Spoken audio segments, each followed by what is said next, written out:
Welcome to my channel, Sherlock Holmes Stories, Inkwing Audio. I am your host, Mr. Sherlock. Now, let's begin our journey. The winter of 1895 began with a fog so dense and yellow that it seemed to swallow the very soul of London. From the windows of our sitting room at 221B Baker Street, the omnibuses and hansoms were mere ghostly silhouettes, their lamps flickering like dying stars in a murky firmament. Sherlock Holmes had been in a dark, caustic mood for days. The London criminal classes were, in his estimation, singularly lacking in imagination.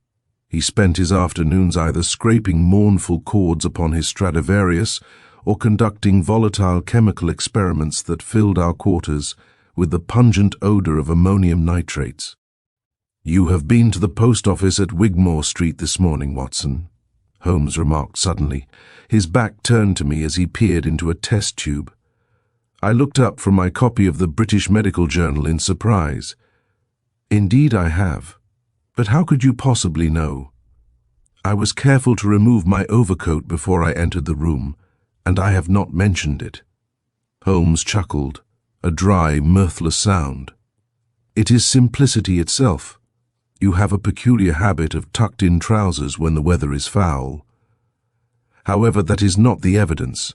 It is the faint, distinct smell of the red sealing wax used exclusively at the Wigmore branch, which still clings to your thumb, and the fact that you possess a slight ink stain on your left index finger, the result of those abominable pens they provide for the public." "Brilliant," I sighed, though I should have been used to it by then. "No, Watson, merely observational.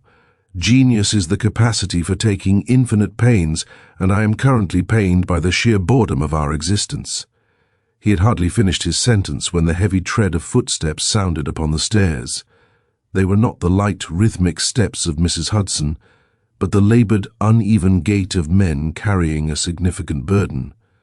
A moment later, a sharp knock rattled our door. "Enter!"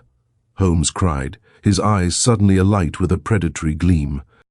Two burly delivery men, their faces flushed from exertion, maneuvered a massive iron-bound trunk into the center of the room. It was an antique piece, crafted of dark mahogany and reinforced with strips of blackened steel. It bore the scars of long travel, scuffs, dents, and the faded remnants of shipping labels from half a dozen colonial ports. "Begging your pardon, Mr. Holmes," the lead porter wheezed, wiping sweat from his brow. "This was left at the depot with instructions for immediate delivery to this address.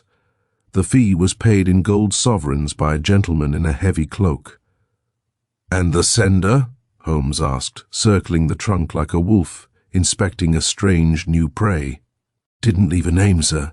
Just a card tacked to the top. The men retreated after receiving a shilling for their trouble. Holmes and I stood over the object. It was remarkably heavy, and as the room grew silent, I realized with a start that the trunk was not entirely still. A faint, rhythmic thump-thump emanated from within, so muffled it was almost imperceptible. Holmes knelt, his long, thin fingers tracing the edge of the lid. He ignored the card for a moment, focusing instead on the lock, a complex four-tumbler mechanism of Italian design. "What do you make of it, Watson?" "It is an officer's campaign trunk," I ventured, leaning closer. "Late Indian service, I should say, by the style of the brass rivets. But the sound, Holmes, it is as if something, or someone, is alive inside." Holmes plucked the card from the wood, his brows knit together as he read it aloud. "To Sherlock Holmes, Esquire, a debt of long standing, delivered in full. Do not open until the clock strikes 12, or the contents shall be forfeit to the silence of the grave." I checked my pocket watch. "It is 11:15, Holmes. We have 45 minutes.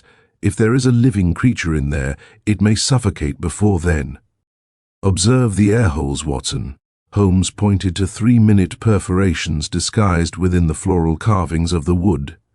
The occupant, if there is one, is not in immediate danger of asphyxiation. However, look at the seal. He pointed to a glob of black wax over the keyhole. Impressed into the wax was the image of a screaming kite, the predatory bird of the eastern steppes. "This is no ordinary delivery," Holmes murmured, his voice dropping to a whisper. "This trunk has travelled from the mountainous borders of the Hindu Kush, yet the dust in the crevices is fresh London soot. It has been held in a warehouse nearby for some time, waiting for this specific day." "What day?" I asked. Holmes looked at the calendar on the mantelpiece. "The 14th of January. Exactly 10 years to the day since the disappearance of the Barasingha diamond from the governor's palace in Calcutta." He stood up. His boredom vanished, replaced by that cold, calculating intensity that always heralded a descent into the shadows of the human heart. He walked to his desk and retrieved a set of delicate metal picks. "The card says to wait until 12, I cautioned. "The card, Watson, is an invitation to a tragedy," Holmes replied, his eyes narrowing. "And I have never been one for punctuality when a life, or a secret of this magnitude, is at stake." He knelt again, the pick clicking softly against the steel. But as the first tumbler turned, the rhythmic thumping from inside the trunk suddenly stopped. A heavy, chilling silence filled 221 billions, broken only by the mournful howl of the wind in the chimney. The metal pick gave a final sharp click, a sound that seemed disproportionately loud in the expectant hush of our sitting room. Holmes did not immediately throw back the lid. He remained poised, his ear pressed against the mahogany, listening for any resumption of that rhythmic thumping. When only the whistle of the London wind answered him, he rose to his feet and, with a swift, decisive motion, flung the heavy cover wide. I recoiled, my hand instinctively flying to the service revolver I had placed upon the sideboard. I had expected a horror, perhaps a grisly memento of some colonial vendetta. What lay within, however, was in many ways more unsettling. Nestled upon a bed of moth-eaten velvet was a man. He was small of stature, dressed in the tattered remains of a formal evening suit that had seen better decades. His skin possessed a waxy, translucent quality, and his eyes were wide open, staring upward with a fixed, glassy intensity that suggested the transition from life to death. Yet, as I leaned forward, my medical training overriding my trepidation, I saw the faint, rhythmic pulse in the carotid artery of his neck. "He is alive, Holmes," I cried, reaching for my bag. "But he is in a state of profound catalepsy. Look at the pupils, they are pinpricks. This is no natural seizure. Opium, perhaps?" Holmes suggested, though his eyes were already wandering away from the man's face to the arrangement of the trunk's interior. "No, the pallor is wrong. This is the effect of datura, or perhaps some concentrated derivative of the Himalayan blue poppy. He is profoundly drugged, trapped in a waking sleep." Holmes ignored my clinical assessment, his long fingers already dancing over the man's pockets. He produced a handful of items, a rusted key, a theatre program for a play that had closed 3 years ago, and a small ivory carving of a cobra. But it was the man's hands that drew Holmes's most intense scrutiny. He lifted the right hand, peering at the calluses on the fingertips through his magnifying glass. "A musician, Watson? No, the placement is incorrect. A typesetter, perhaps, but observe the staining on the thumb and forefinger. It is not ink, it is nitrate of silver." "A photographer," I ventured. "Or a forger," Holmes countered. He turned his attention to the man's footwear. London-made boots, well worn, but recently resoled by a cobbler in the East End. The stitching is characteristic of the Stepney workshops. "Now, look at this, Watson, the most curious item of all." He pointed to the man's chest. Tucked into the lapel of the tattered dress coat was a fresh sprig of white jasmine. Its fragrance, sweet and cloying, began to compete with the smell of the yellow fog drifting in from the hall. In the dead of a London winter, such a flower was a staggering rarity, obtainable only from the most expensive conservatories or imported at great cost. The flower is a signature, Holmes murmured, his eyes flashing. A greeting from an old acquaintance who knows my penchant for botanical detail. But our silent guest has more to tell us. With a strength that always surprised me, Holmes hoisted the man upward, allowing me to cushion his head with a set of cushions. As we moved him, a small, heavy object rolled from the folds of his waistcoat and clattered into the bottom of the trunk. It was a leaden cylinder, no larger than a vial of smelling salts, sealed at both ends with the same black wax and the screaming kite emblem. "Do not break the seal, Holmes," I cautioned, seeing his thumb hover over the wax. "If this is a debt being paid, it may be paid in more than just mysteries. It could be a trap, a spring-loaded needle, or a volatile gas. Your caution is noted and appreciated, Watson, but the sender does not wish to kill me. Not yet. He wishes to humiliate me. He provides the pieces of a puzzle he deems me incapable of solving." He snapped the seal. Instead of gas or poison, a small scroll of vellum tumbled out. Holmes unfurled it, and I peered over his shoulder. It was a hand-drawn map of the London docks, specifically the area surrounding the Isle of Dogs. One particular warehouse, marked with the number 14, was circled in a crimson ink that looked uncomfortably like dried blood. Beneath the map, a single line was written in a cramped scholarly hand. "The kite flies when the diamond is cut. The first slice has been made." "The Barasingha diamond," I whispered. "You mentioned it earlier, Holmes. It was stolen a decade ago. What could this poor, drugged soul have to do with a missing jewel from the Punjab?" Holmes stood up, walking to the window to stare out into the swirling gloom. "Everything, Watson. This man is not a thief. He is a specialist. If my deductions are correct, he is the only man in Europe capable of cleaving a stone of the Barasingha's size without shattering it. His name is, or was, Abraham Solomons. He disappeared from his shop in Hatton Garden 3 weeks ago. Then the diamond is in London," I said, the gravity of the situation sinking in. "Worse than that, Watson. If Solomons is here in this state, it means his work is finished. The diamond has been divided. The one great stone is now several smaller ones, unrecognizable and impossible to trace. The history of the Punjab is being carved into baubles for the black market." He turned back to me, his face a mask of grim determination. "We have less time than I thought. The striking of 12 mentioned on the card was not a countdown to the trunk's opening. It was a deadline for the first sale. Look at the clock, Watson." The mantel clock began to chime. Each stroke of the bell seemed to vibrate through the very floorboards. As the 12th chime echoed through the room, the man in the trunk suddenly gasped. His eyes lost their glassy sheen, replaced by a look of absolute soul-shattering terror. He gripped my arm with surprising strength, his lips moving soundlessly before he managed a single panicked sentence. "The fog. It has eyes in the warehouse. Don't let them see the light." Before I could respond or administer a stimulant, his grip relaxed, and he slumped back into the velvet, unconscious once more. At that same moment, a sharp, rhythmic tapping began at our window. Not the wind, but the sound of a cane against the glass. We were on the second floor. Holmes lunged for the lamp, dousing the flame in a single breath. "Down, Watson!" he hissed, pulling me toward the floor. A moment later, the window shattered, and a heavy metallic object thudded onto the rug, emitting a hissing sound that filled the room with a thick, sweet-smelling vapor. The vapor was an ethereal, violet-tinged mist that swirled with unnatural speed through the darkened room, expanding in heaving lungfuls that seemed to pulse with a life of its own. "Cover your mouth, Watson. Use the soda water. Quickly!" Holmes shouted over the sharp, insistent hiss of the canister.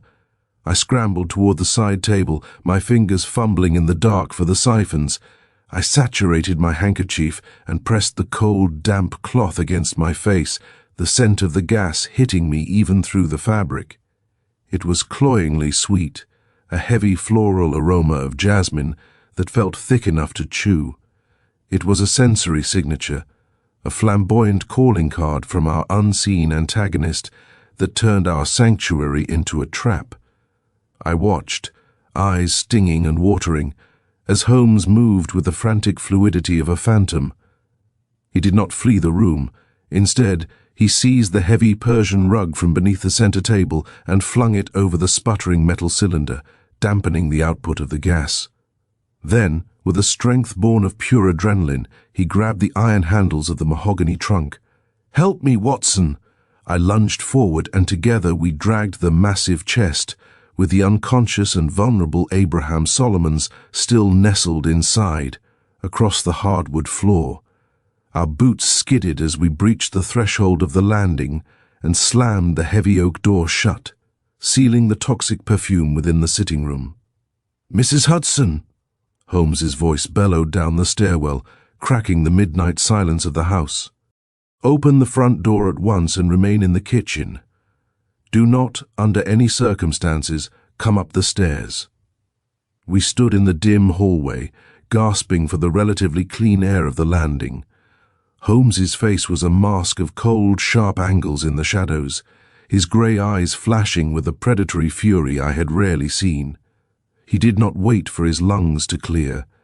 He checked the seal of the door, then turned his gaze toward the shattered window visible through the keyhole. "The tapping, Holmes," I wheezed, my chest burning. "How did they reach the second floor?" There was no ladder, no sound of a climb. The tapping was too rhythmic for a projectile, and the trajectory of the canister suggests a horizontal entry, Holmes replied, his voice raspy but clinical. "Our visitor was not on the pavement, Watson. He was perched atop the roof of a passing omnibus, a clever use of the London Transit to gain the necessary elevation without the conspicuousness of a ladder. But he has left more than just broken glass and foul air. He led me down the stairs, his movements hurried. On the front doorstep, the yellow fog was so dense it felt like a physical weight against the ribs.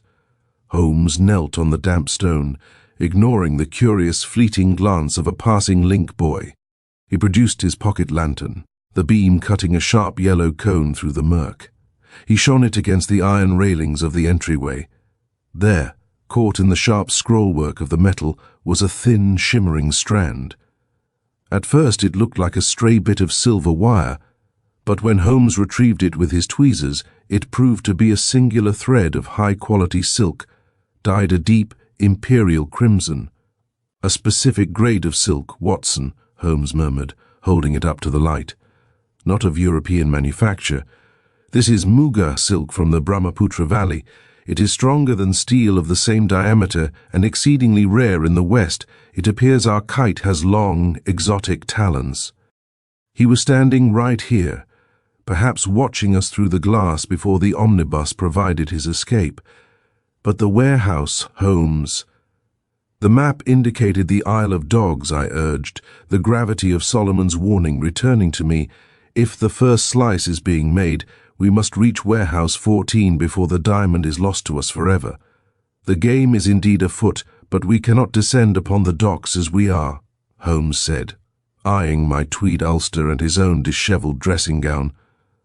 The Isle of Dogs at such an hour is no place for a gentleman and his biographer. We must adopt a more local colour, and we must ensure Mr. Solomons is transported to a place of safety. I have already sent a coded telegram to Mycroft. His men will be here within the quarter hour to secure the prisoner and the trunk.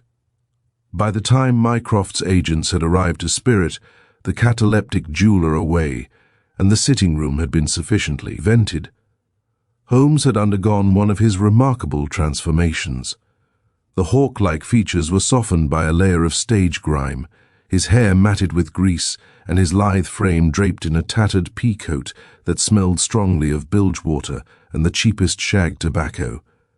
I, too, had been ushered into a set of rough sailor's slops, my chin darkened with burnt cork to simulate a week's growth of beard. "We are Silas and Joe, two out-of-work deckhands looking for a berth on a tramp steamer," Holmes whispered as we stepped out into the freezing night. We hailed a hansom, but Holmes directed the driver to drop us 3 streets short of the riverside. We walked the remainder of the way, the cobblestones slick with a mixture of ice and river sludge.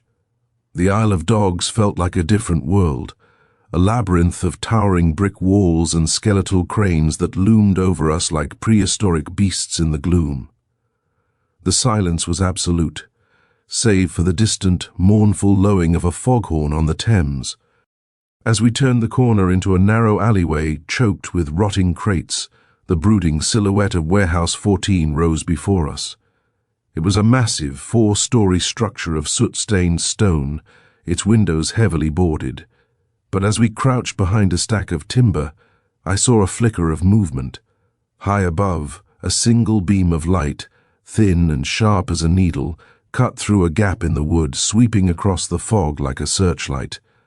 "The eyes in the warehouse," I whispered, my heart hammering against my ribs. "Steady, Watson," Holmes murmured, his hand tightening on a lead-weighted bludgeon he had secreted in his sleeve. "The light is not looking for us. It is signaling. Look toward the water." I turned my head toward the black ribbon of the Thames. Through the shifting veil of the mist, a small black-hulled steam launch was drifting silently toward the warehouse pier. It carried no lights, and its engine had been cut, allowing the sluggish current to guide it home. On its prow stood a figure in a heavy dark cloak, holding a matching lantern. The two lights, the one from the high window and the one from the boat, met, crossed twice in a rhythmic arc, and then vanished into total darkness. "The transaction is beginning," Holmes hissed, his eyes narrowed. "The diamond is within those walls. We must find a way inside, Watson, but not through the front. The kite does not only fly, it watches. We must take the river entrance." The river entrance, as Holmes had predicted, was a gaping wound in the warehouse's defenses, though reaching it required a degree of physical exertion that tested every fiber of my old wound. We picked our way along a narrow, slime-slicked ledge that ran beneath the wharfage, the oily water of the Thames lapping hungrily just inches below our boots. The air here was a stagnant cocktail of rotting timber, dead fish, and the heavy metallic tang of the fog. Holmes moved with the uncanny agility of a cat, his fingers finding purchase in the crumbling mortar of the foundation until he reached a rusted iron grate set into the stone. With a sharp tug that spoke of his hidden strength, the corroded hinges groaned and gave way, revealing a dark, dripping tunnel used for draining the upper floors. "Stay close, Watson," he breathed, his voice barely audible over the rhythmic slap-slap of the tide. "And mind your footing. The silts of the Thames are not forgiving to the careless." We crawled through the narrow passage, the ceiling so low that the rough brickwork scraped against my back. After what felt like an eternity of claustrophobic shuffling, the tunnel opened into a cavernous basement.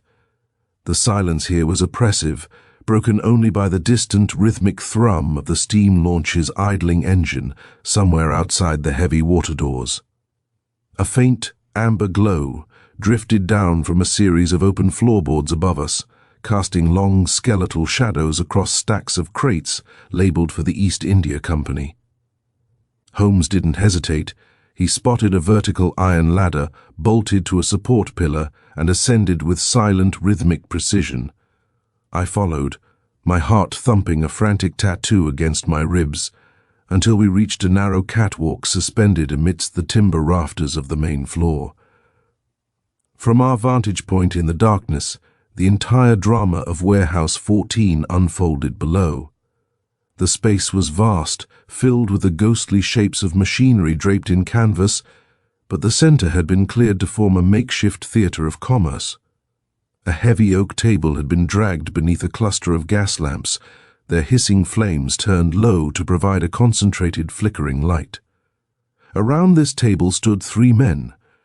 2 were the burly sailors from the launch, their faces hardened by the sea and the shadows of the criminal underworld. The third, however, was a figure of a far different caliber.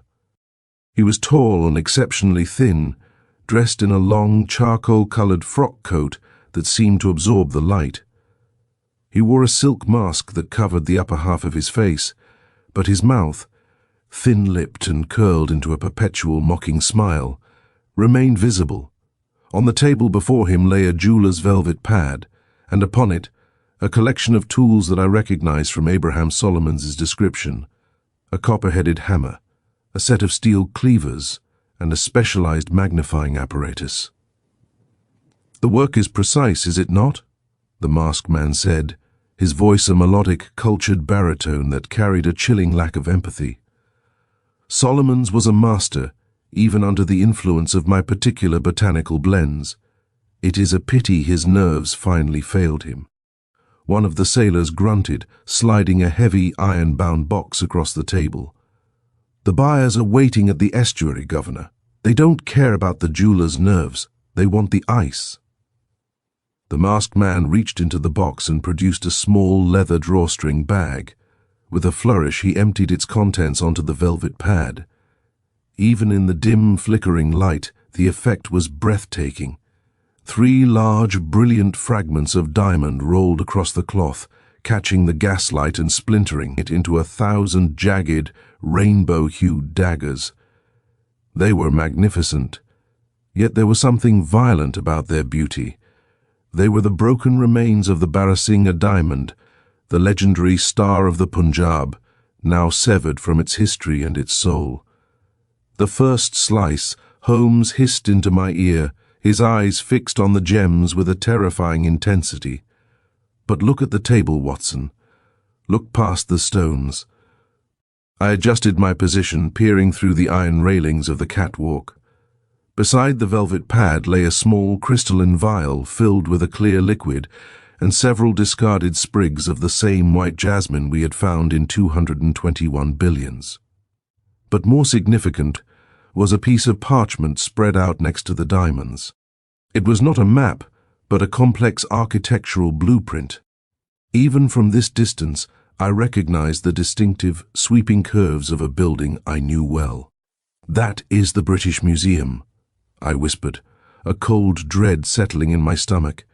"Specifically, the secretum room," Holmes replied, his voice a low, dangerous vibration. "They aren't just selling the fragments, Watson. They are using the sale to fund a far more audacious theft.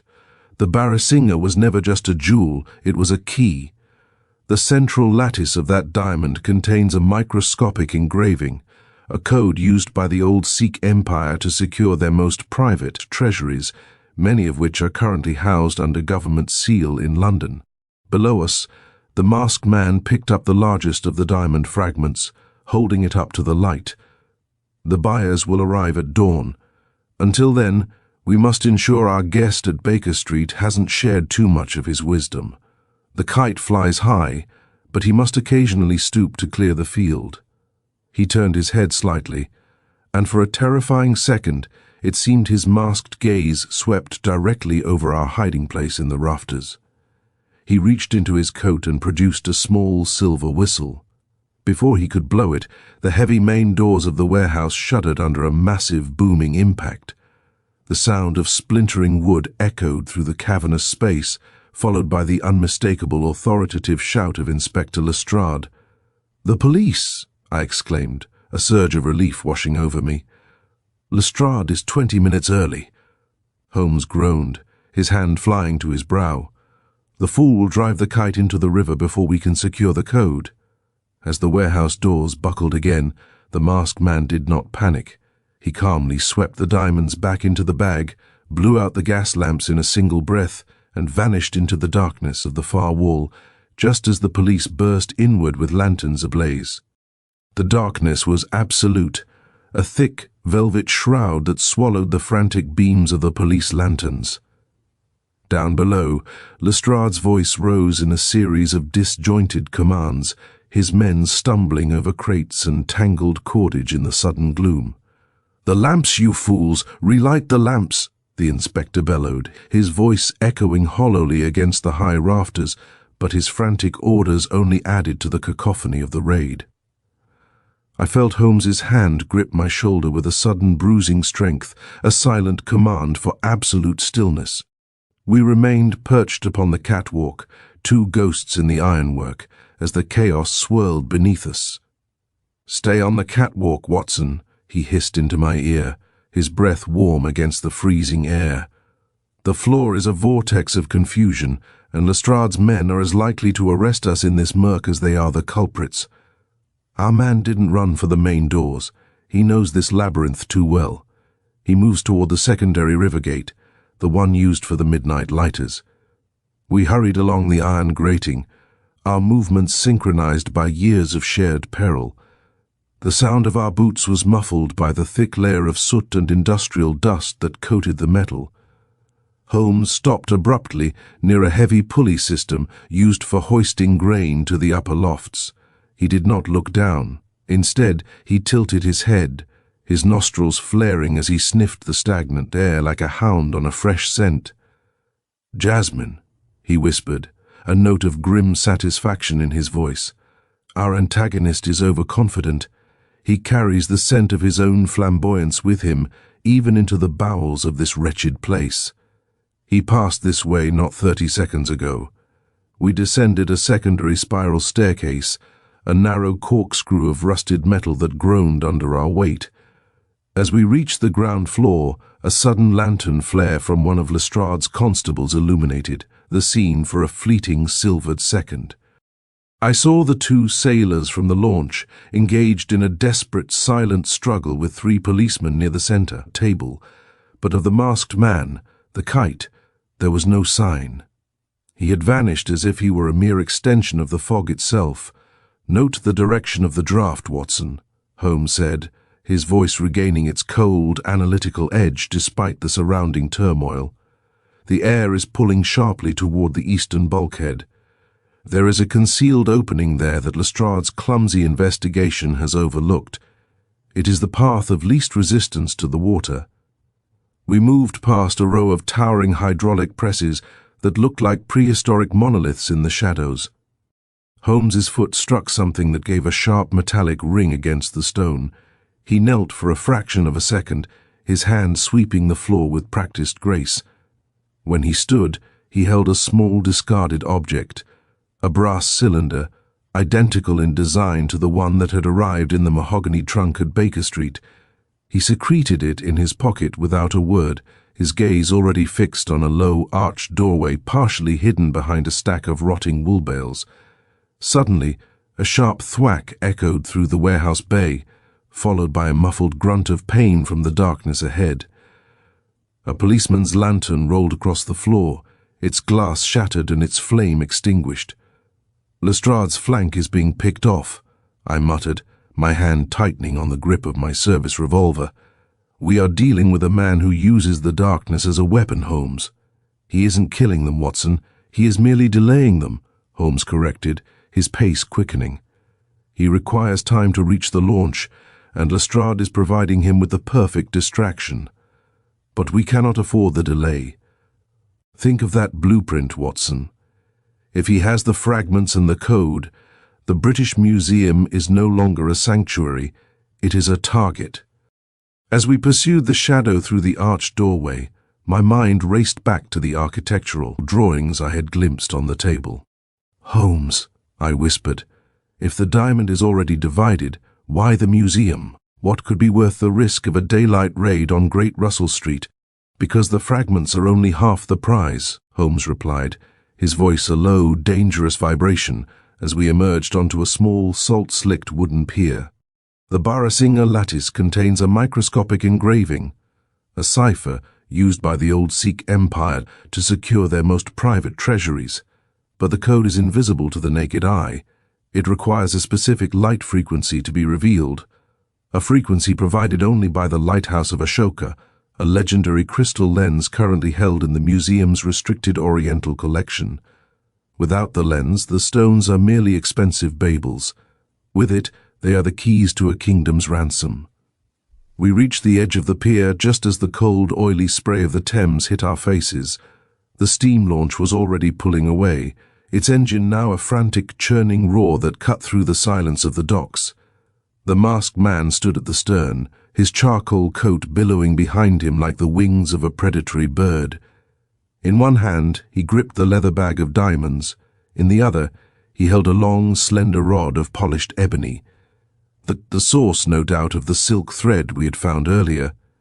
He looked back at the receding warehouse, his masked face illuminated for a singular moment by the orange sparks flying from the launch's funnel. He did not look like a man in flight.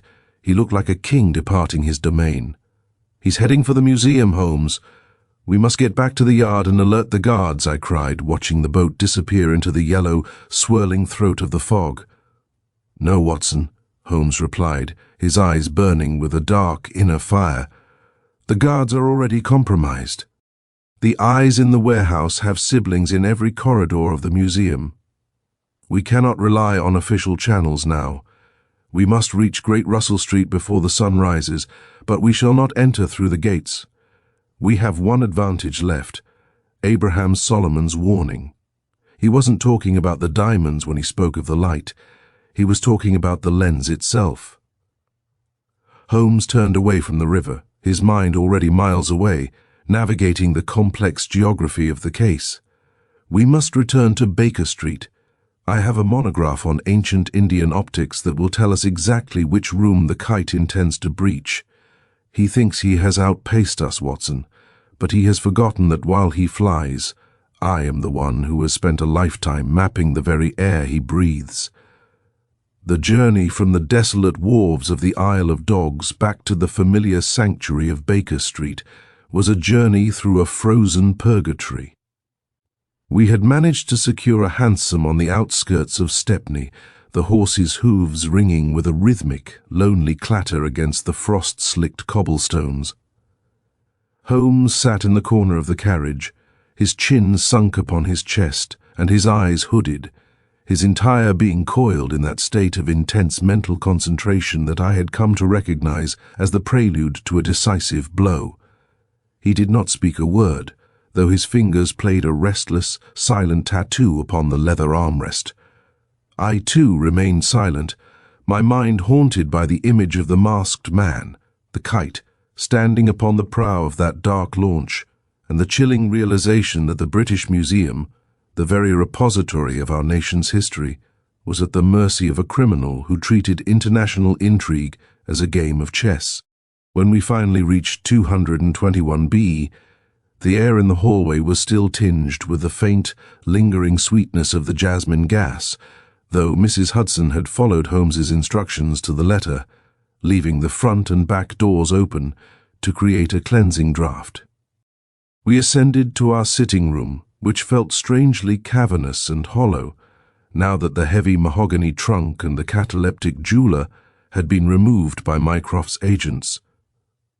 Holmes immediately crossed to the mantelpiece, ignoring the shattered glass of the window which had been hastily boarded up with a piece of tea-chest. He drew the brass cylinder from his pocket, the one he had retrieved from the warehouse floor, and placed it under the intense light of a fresh lamp. "You said it was identical to the first, Holmes," I remarked, shedding my heavy sailor's coat and warming my hands by the embers of the fire. "Does it contain another map?" "Not a map, Watson, but a timetable," Holmes replied, his voice vibrating with a sudden electric energy. He unscrewed the cap and, using a pair of tweezers, extracted a small circular disc of smoked glass. Around the rim of the glass were etched a series of minute Roman numerals and a set of coordinates that corresponded to the interior layout of the museum's oriental wing. "This is a sighting disc, a device used in the late 18th century for aligning optical instruments. Our friend the kite is not merely planning a burglary, he is planning a performance. He needs to know exactly where the moon's rays will hit the lighthouse of Ashoka at 3 o'clock in the morning." He turned to his bookshelves, his fingers flying across the spines until he pulled down a thick, leather-bound volume entitled A Study of Ancient Eastern Refractive Properties. He flicked through the pages with a speed that would have baffled a common reader, stopping at a diagram of a multifaceted crystal lens. "Here it is, Watson. The lighthouse of Ashoka. It is not a lens in the modern sense, but a light trap. It was designed to amplify the weakest luminescence and focus it into a beam of such purity that it could illuminate the microscopic spirit writing engraved upon the royal jewels of the Punjab. The Barasingha diamond is the only stone in existence with a lattice compatible with this specific crystal. When the diamond fragment is placed within the focal point of the lens under the correct light, it will act as a projector, casting the code for the Sikh imperial vaults onto the opposite wall. But the moon, Holmes. The fog is so thick tonight that one can barely see the street lamps, let alone the moon. Precisely, Holmes cried, his eyes flashing with a dark brilliance. Which is why he used the jasmine gas. It wasn't just a calling card or a sedative, Watson. It was a chemical precursor. The vapor we encountered in this room, when released in a larger quantity, acts as a clearing agent for the atmosphere. It binds with the particulates of London soot and causes them to precipitate, creating a localized pocket of absolute atmospheric clarity. He is going to clear the air above the museum to ensure his light source is unobstructed. He checked his watch. It is nearly 2 in the morning. We have less than an hour before the lunar alignment is perfect. If he has the fragments and the disc, he only needs the lens to complete the set. But how do we enter? I asked, checking the chambers of my revolver. You said the guards were compromised. We shall enter as the kite expects us to. From above, Holmes said, a grim smile touching his lips. He used an omnibus to reach our window. We shall use the scaffolding currently erected for the restoration of the museum's great dome. It is a perilous climb in this frost, but it is the only route that bypasses the internal security he has subverted. We must intercept him at the very moment of his triumph, Watson, for that is when a man of his vanity is most vulnerable. He reached into his desk and retrieved a pair of thick, rubber-soled shoes and a coil of light, strong rope. The game is at its most critical juncture.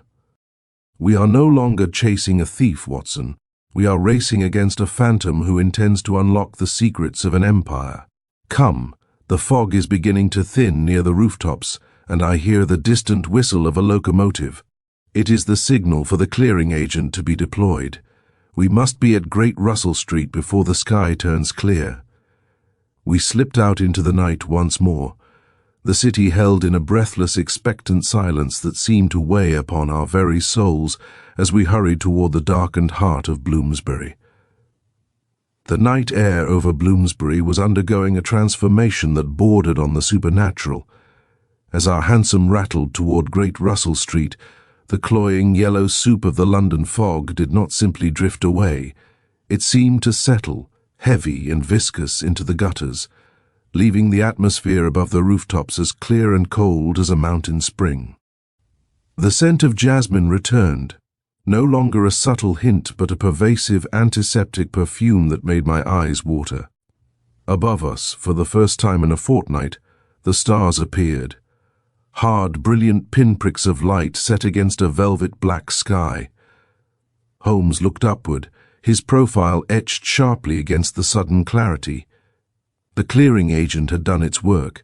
The kite had successfully manufactured a celestial window through which he might claim his prize.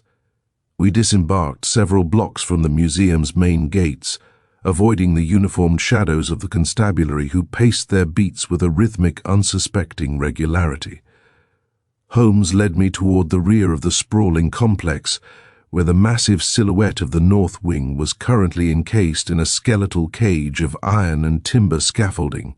It was a dizzying structure, intended for the restoration of the stonework, but to Holmes it was a private staircase. "Softly, Watson," he cautioned, his hand steadying me as we stepped onto the first frost-covered plank. "The wood is slick with ice, and a single misplaced footfall will alert the sentinels within. Remember, the eyes of the warehouse have counterparts here. We are climbing into the very heart of the conspiracy. The ascent was a nightmare of frozen iron and biting wind. My old Afghan wound throbbed with the cold, and more than once my boots skidded upon the rime-crusted planks, sending a sickening jolt of adrenaline through my frame. Holmes, however, moved with a terrifying, sinewy grace. He seemed to find purchase where none existed, his long fingers hooking into the masonry as he hauled himself upward through the lattice of the scaffolding. We climbed higher and higher.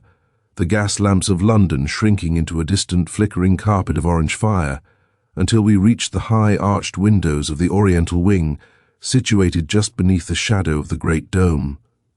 Holmes navigated a narrow catwalk that hovered 60 feet above the stone courtyard. He stopped before a circular skylight, the glass of which was obscured by a thick layer of soot, save for a small polished circle in the center. He knelt, peering through the aperture, and then beckoned me to join him. I crawled forward, my heart hammering against the iron beneath me, and looked down into the secretum room. The chamber below was a masterpiece of Victorian shadows and exotic treasures. Rows of glass cases held the plundered riches of the East, jade Buddhas, ivory fans, and ancient scrolls. But the center of the room had been transformed. A single pedestal of black basalt had been moved into the direct path of the moonlight that was now beginning to stream down from the high, uncurtained windows. Upon this pedestal sat the lighthouse of Ashoka, a crystal lens of such intricate, multifaceted geometry that it seemed to capture and vibrate with the pale lunar glow.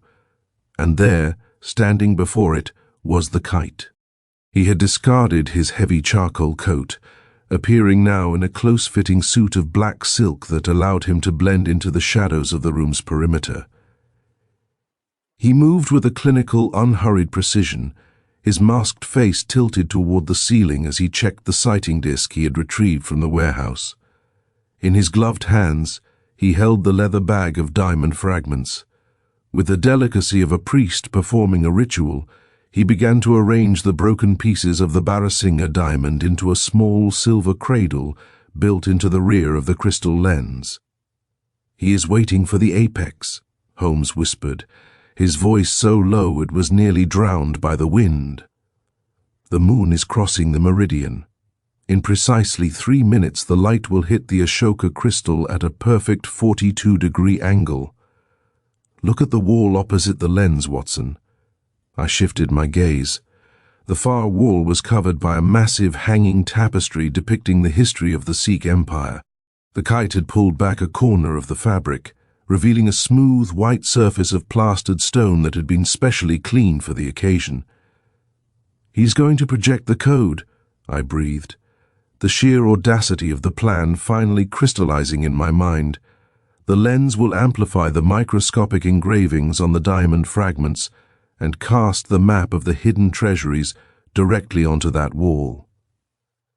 The kite reached into a small velvet case on the pedestal and retrieved a final object, a polished silver mirror which he angled to catch the descending moonlight. The room grew silent, a heavy, expectant hush that seemed to vibrate through the glass of the skylight. Suddenly, a beam of pure white radiance struck the lighthouse of Ashoka. The crystal did not merely reflect the light, it seemed to ignite, glowing with an inner incandescent fire that filled the secretum room with a brilliant spectral luminescence. A jagged, complex pattern began to form on the white wall, a shimmering web of lines, symbols, and ancient Punjabi characters that danced and flickered with the shifting of the moon. It was the map to an empire's ghost, a secret held in the heart of a diamond for a century, now being bled dry by a thief in the night. "Now, Watson," Holmes hissed, his hand flying to the heavy iron bolt of the skylight. "Before the image fades, we must take him while the light is his only witness." The heavy iron bolt of the skylight yielded with a sharp, metallic groan that seemed to echo like a gunshot in the cavernous silence of the Oriental wing. Holmes did not hesitate. He swung himself over the ledge, dropping 15 feet with the effortless grace of a gymnast and landing in a crouch upon the polished marble floor. I followed with less elegance, the jarring impact vibrating through my old wound, but I was on my feet in an instant, my service revolver leveled at the black-clad figure by the pedestal. The room was bathed in the shimmering, ethereal glow of the Ashoka crystal, which continued to project its ghostly, intricate map onto the far wall, a web of light that represented the lost secrets of a fallen empire. The figure by the pedestal did not flinch. The kite remained perfectly still, his gloved hand resting lightly upon the basalt plinth, his masked face turned toward us with an expression of detached amusement. The silver mirror he held continued to catch the dying rays of the moon, channeling the radiance through the lens with unwavering precision. "A dramatic entry, Mr. Holmes," the man remarked, his voice as smooth and cold as the silk he wore. "Though I fear you are a moment too late for the prologue and a moment too early for the epilogue. The light has already done its work." "On the contrary," Holmes replied, rising to his full height, his eyes fixed not on the man, but on the shimmering projection on the wall. "The light is merely revealing the depth of your miscalculation. You have the fragments, you have the lens, and you have the clearing agent. But you lack the one element that Sir Arthur Burns ensured would never fall into the hands of a common thief." The kite's thin lips curled into a mocking smile. "Common? I think we both know that the recovery of the Barasinger Code is anything but common. Look at the wall, Holmes. The coordinates are clear. The vaults beneath the Lahore Gate are no longer a myth. I have the map, and within the hour, my buyers will have the coordinates." "You have a map," Holmes conceded, his voice dropping to a low, dangerous register as he stepped into the circle of spectral light. "But it is a map of a tomb that was emptied 80 years ago. Do you truly believe that Abraham Solomons, even in his drugged state, would not recognize the geometry of the stone he was cutting? He did not cleave the Barasinger diamond to reveal the code, he cleaved it to trigger the Guardian's fault, a microscopic flaw designed to distort the projection if the stone was ever divided by force." For the first time, a flicker of doubt crossed the masked man's face. He turned his gaze toward the wall. The shimmering web of lines seemed steady enough, but as the moon reached its absolute apex, the pattern began to subtly shift. The ancient Punjabi characters started to bleed into one another, the sharp lines of the map warping into a chaotic, indecipherable tangle of light. "The screaming kite was always a symbol of arrogance," Holmes continued, his pace slow and predatory as he closed the distance between them. "You relied on Solomon's skill, but you forgot his soul. He gave you the light you demanded, but he gave it to you in a broken mirror. The code you are seeing is a cipher without a key, a jumble of light that leads nowhere but to the hangman's noose." With a snarl of rage, the kite dropped the silver mirror. It shattered upon the marble, the shards glinting like diamonds in the gloom. He reached into his silk tunic, but before he could produce a weapon, the heavy oak doors of the secretum room were thrown open. But it was not Lestrade who entered. Instead, 4 men in the dark, inconspicuous uniforms of the museum's night watch moved with military precision, their revolvers drawn and aimed, not at the thief, but at us. "The eyes in the warehouse have indeed reached the museum, Watson," Holmes said, his voice devoid of surprise. "It appears the kite has a very expensive nest."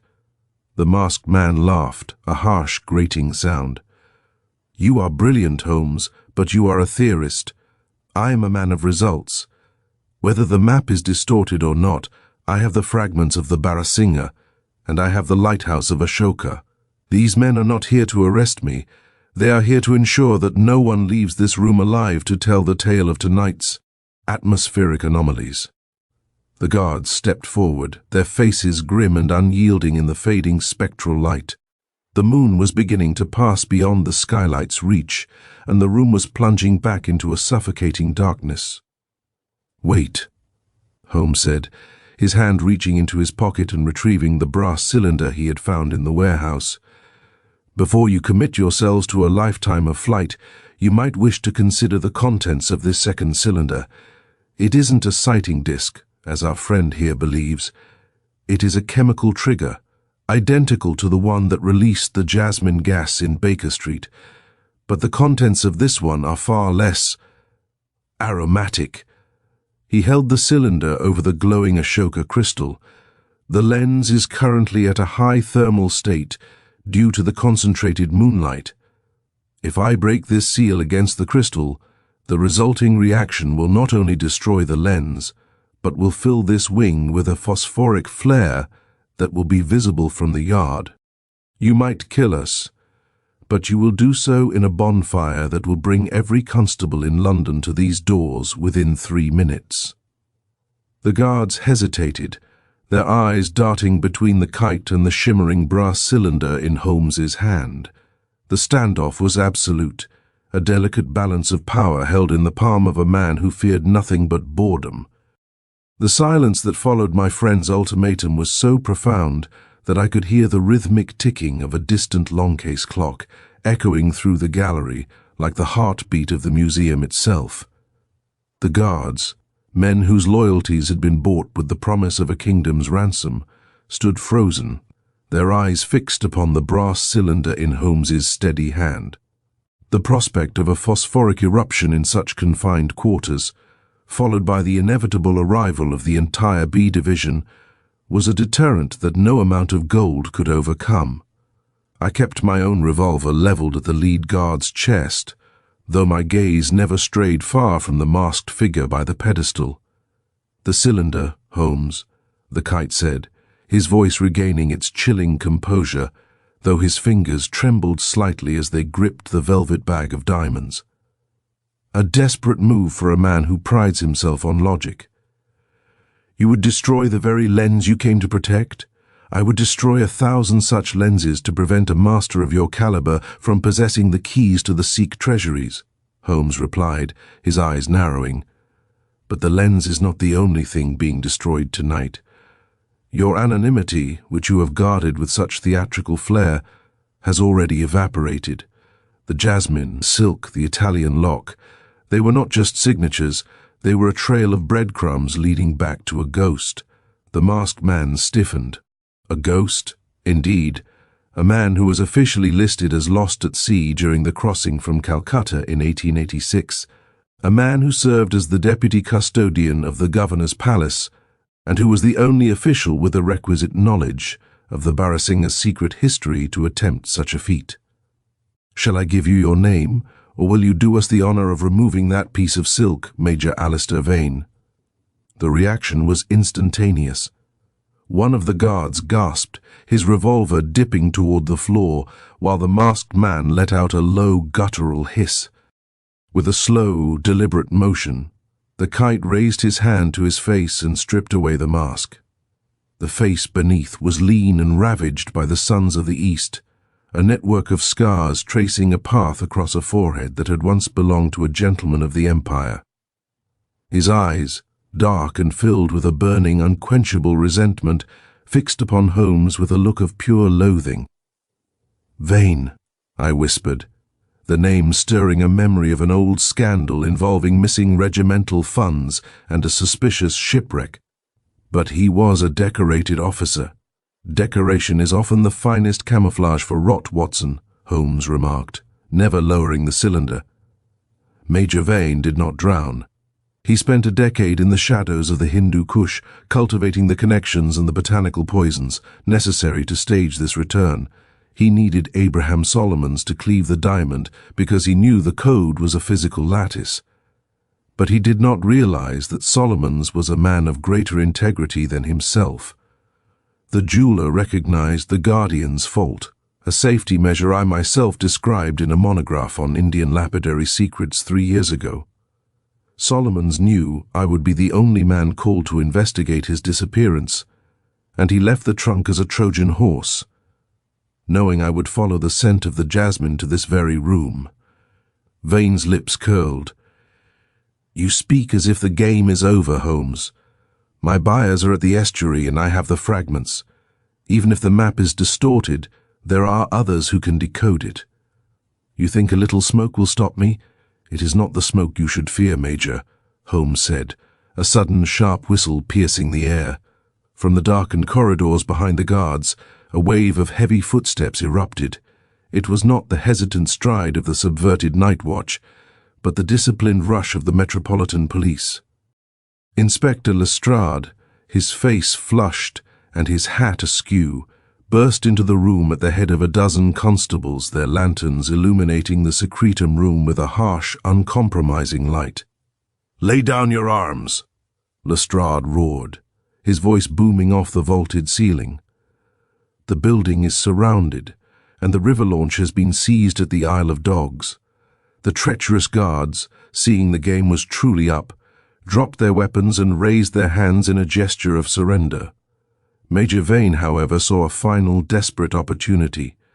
He lunged toward the pedestal, intending to snatch the lighthouse of Ashoka and use it as a missile or a shield, but Holmes was faster. With a movement so swift the eye could barely follow, my friend stepped forward and brought the heavy brass cylinder down, not against the crystal, but against Vane's wrist. The Major let out a cry of agony as the bag of diamonds spilled across the marble floor. Before he could recover, the constables were upon him, pinning his arms behind his back and forcing him to his knees. The shimmering, warped map on the wall flickered one last time as the moon passed beyond the skylight, then faded into nothingness, leaving the room in the cold, grey light of the approaching dawn. "A clean sweep, Inspector," Holmes said, calmly returning the brass cylinder to his pocket. "You will find the stolen fragments of the Barasingha diamond on the floor, and the Major here will no doubt be happy to provide you with the names of his buyers once the realization of his predicament fully sinks in." Lestrade mopped his brow with a handkerchief. "Thank heaven you sent that second telegram, Holmes. If we had stayed at the warehouse, we'd have missed the lot of them. But what was in that cylinder? You threatened to blow the whole wing to the moon." Holmes smiled thinly as he walked over to the pedestal and gently retrieved the leather bag of diamonds. He unscrewed the cap of the cylinder and poured a small amount of the contents into his palm. It was nothing more than common dry sand. A bluff, Lestrade. Logic dictates that a man like Vane, who has spent 10 years planning a theft, will not risk his life for a secret he cannot use. The sand provided the weight, the atmosphere provided the tension. The rest was merely a matter of understanding the criminal ego. As the police led the shackled Major Vane and his cohorts away, the secretum room felt suddenly vast and peaceful. The danger had passed, but the shadows of the Sikh Empire still seemed to linger in the corners of the gallery, a silent testament to the secrets that Holmes had once again preserved for history. The grey, uncompromising light of a London dawn was beginning to filter through the skeletal remains of the museum's scaffolding as we finally stepped out onto Great Russell Street. The yellow fog had vanished, replaced by a biting, crystalline cold that seemed to scrub the city clean of the night's deceptions. We secured a hansom, and as the horses' hooves beat a weary rhythm against the cobblestones, I watched Sherlock Holmes. He sat with his collar turned up, his eyes fixed on the receding silhouette of the museum, his face a mask of inscrutable pale marble. The adrenaline of the confrontation had faded, leaving behind that singular brooding melancholy that often followed his most brilliant triumphs. By the time we reached 221B Baker Street, the house was already astir. Mrs. Hudson, bless her soul, had managed to have the broken window boarded more securely and had prepared a pot of strong black coffee and a plate of toast, despite the ungodly hour. The sitting room felt strangely small and intimate after the echoing vaults of the museum, though the faint, ghostly scent of jasmine still clung to the curtains, a final, lingering reminder of Major Vane's theatricality. "I must confess, Holmes," I said, sinking into my armchair and feeling the sudden, heavy weight of exhaustion in my limbs. "I am still somewhat in the dark. How could you be so certain that the Guardian's fault existed? Was it truly in your monograph, or was that another piece of your strategic sand?" Holmes leaned back, his long fingers interlaced behind his head. "A bit of both, Watson. The science of optical cryptography is an ancient one, particularly in the Sikh and Mughal courts. When I studied the Barasingha diamond years ago, I noted a peculiar internal fracture, not a flaw, but a deliberate inclusion of a microscopic pocket of iron-rich gas. In standard light, it is invisible. But when subjected to the monochromatic amplification of a crystal lens like the lighthouse of Ashoka, that gas pocket acts as a prism. It distorts the light in a specific mathematical curve. He stood and walked to his desk, retrieving a scrap of paper and sketching a quick diagram. If the stone is whole, the distortion is accounted for in the map's key. But if you cleave the stone, you break the internal pressure of that gas pocket. The prism shatters. The resulting projection becomes a chaotic jumble of light, much like a reflection in a broken mirror. Vane was a soldier and a thief, but he was no lapidary. He saw the diamond as a prize to be divided, whereas its true value lay in its atomic integrity. "And Abraham Solomon's?" I asked. "What will become of him?" "A message arrived from Mycroft while we were in the cab," Holmes replied, tapping a blue envelope on the mantelpiece. "Solomon's has regained consciousness. The effects of the datura derivative are wearing off, though he will have a severe headache for a week. The government has already offered him a pension and a quiet workshop in the country. A man who can outwit a major of the line while drugged to the gills is a man the Crown wishes to keep very close indeed. And the diamond fragments? Return to the vault. They are beautiful, shattered things now, useless as keys, but still worth a king's ransom as jewels. I suspect they will eventually find their way into a new crown, or perhaps a museum display, their secret history buried under a layer of official silence."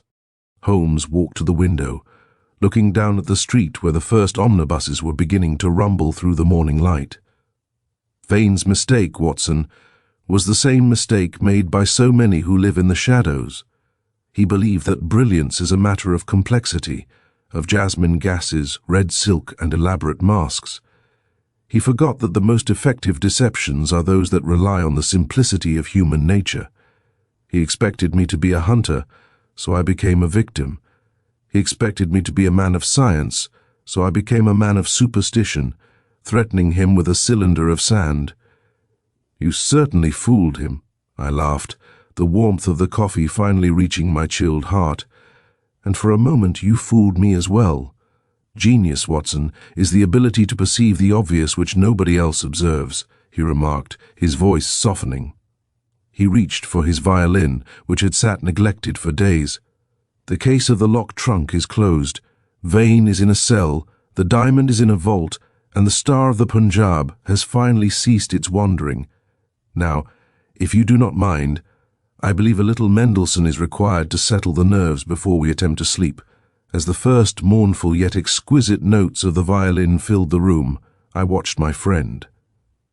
He looked not like a hero of the empire, but like a man who had briefly touched the hidden machinery of the world and found it wanting. The fire in the hearth crackled, the winter sun began to touch the rooftops of Baker Street, and the silence of the grave, which Vane had so arrogantly promised us, was replaced by the enduring, comforting music of a mind that could never truly be at rest. The music ceased, the last vibration of the Stradivarius hanging in the air like a silver thread before dissolving into the quiet of the morning. I had drifted into a light slumber, my head resting against the wing of my chair, when the sharp, rhythmic clatter of carriage wheels once more disturbed the peace of Baker Street. It was not the hurried, desperate rattle of a hansom, but the heavy, measured cadence of a private brougham. I opened my eyes to find Holmes already at the window, his violin resting on the table, his expression one of profound, focused curiosity. "A visitor, Holmes? At this hour?" I asked, rubbing the sleep from my eyes and adjusting my disordered necktie. "Not merely a visitor, Watson. A conclusion," he replied, his gaze fixed on the street below. "The brougham bears a crest, a lion and a sun, and the driver wears the livery of the India Office, yet the passenger is not a clerk. Note the dignity of his descent from the carriage. We are about to meet the true author of that debt of long standing mentioned in the trunk's missive. The final piece of the puzzle is walking up our stairs." A few moments later, our door was opened by a weary Mrs. Hudson, ushering in a gentleman whose presence seemed to command the very air of the room. He was a man of middle age, his complexion a deep bronze, his beard trimmed with military precision. He wore a heavy fur-lined overcoat, but beneath it, I caught the glint of a silken ashcan of exquisite quality. His eyes, dark and intelligent, swept the room, resting finally on Holmes with a look of immense, weary respect. "Mr. Sherlock Holmes," the stranger said, his English perfect yet carrying the lyrical lilt of the Punjab. "I am Prince Victor Duleep Singh. I believe you have something that belongs, if not to me by law, then to my people by history and by blood." Holmes stepped forward, bowing slightly with a grace that showed he was no stranger to the protocol of the high-born. "You refer, of course, to the Barasingha fragments. They are currently in the custody of Scotland Yard, Prince, though I have ensured they are treated with the reverence such artifacts deserve. I suspect you are the influential client, whose shadow has been cast over this case from the moment the trunk arrived." The Prince sat in the chair I offered, his gaze drifting to the remains of our breakfast and the violin on the table. "It was not merely the stone, Mr. Holmes. It was the message. You see, the Major Vane you apprehended tonight was once my father's trusted aide, a man who ate at our table and swore to protect our heritage. When the diamond vanished 10 years ago, it was not just a theft, it was a betrayal of a sacred trust that shattered my father's heart. The debt Vane mentioned in his note to you. He believed that by returning the stone, even in its severed state, he could bargain for a life he had forfeited. He thought he could use the code to buy back his honor. A common delusion among those who have lost their moral compass, Prince," Holmes remarked, leaning against the mantel and lighting his pipe. "Vane believed that everything, even a crime against a crown and a friendship, has a price tag attached. He viewed the diamond as a currency, not a symbol." The Prince sighed, a sound of ancient cultural weariness. "The diamond was never meant to be a key to a vault of gold, Mr. Holmes. That was the myth Vane pursued into the shadows of the Hindu Kush. The maps he projected in the museum, they were supposed to lead to the royal library of my ancestors, a collection of philosophy and poetry that Vane mistook for a treasury of coin. He spent a decade chasing a phantom of greed, only to find that the light he sought revealed nothing but his own spiritual poverty." I watched Holmes, wondering if he had fully grasped this spiritual dimension during our frantic race through the docks. My friend's face remained a mask of analytical calm, but there was a softening in his grey eyes. "The most valuable treasuries are often those that cannot be spent at a money changer, Prince," Holmes said. "I suspected as much when I examined the lattice through my glass. The engravings I glimpsed were not numbers or measurements of weight, but verses of the Guru Granth Sahib. It was a spiritual map, a guide to wisdom, not a fiscal one." "And yet," I ventured, "Vane was willing to plunge London into chaos and drug an innocent man nearly to his death for it. Because he could not read the language of the soul, Watson," Holmes said, turning back to the dying fire. "To a man like Vane, a diamond is only as good as the debt it can pay or the power it can secure. He saw the Guardian's fault as a technical obstacle to be overcome, whereas it was actually a protector of the truth, designed to fail in the hands of the unworthy." The Prince rose, extending a hand to Holmes.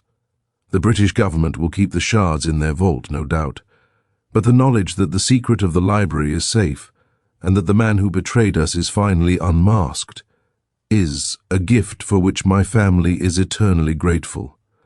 You have settled the debt in full, Mr. Holmes, and in doing so, you have restored a fragment of my father's honor." After the Prince had departed, his brougham fading into the distant hum of the awakening city, the room felt strangely quiet. The sun was now high enough to illuminate the dust motes dancing in the air, the same dust that Holmes had scrutinized so carefully on the old trunk just hours before. I looked at my friend, who had returned to his chair and was idly plucking at the strings of his violin, his mind already beginning to detach itself from the case.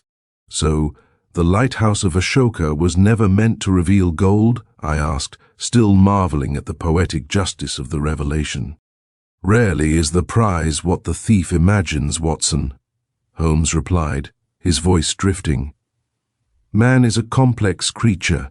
He will scale a museum and brew poisons to find a fortune, only to discover that he has broken into a house of prayer.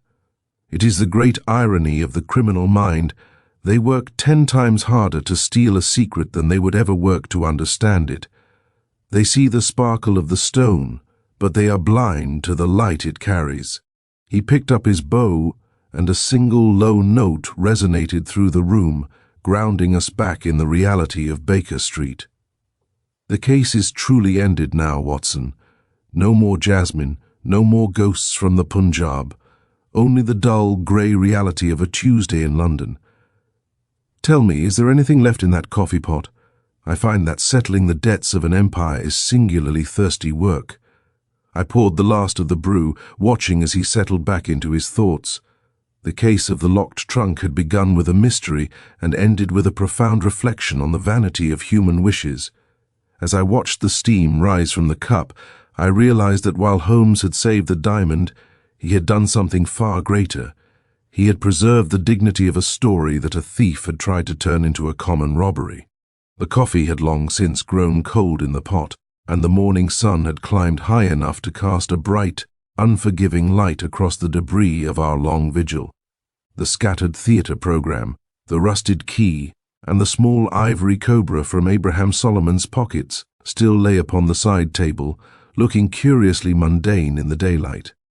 I had finally managed to change into my day clothes and was perusing the early edition of the Pall Mall Gazette, which had just been delivered.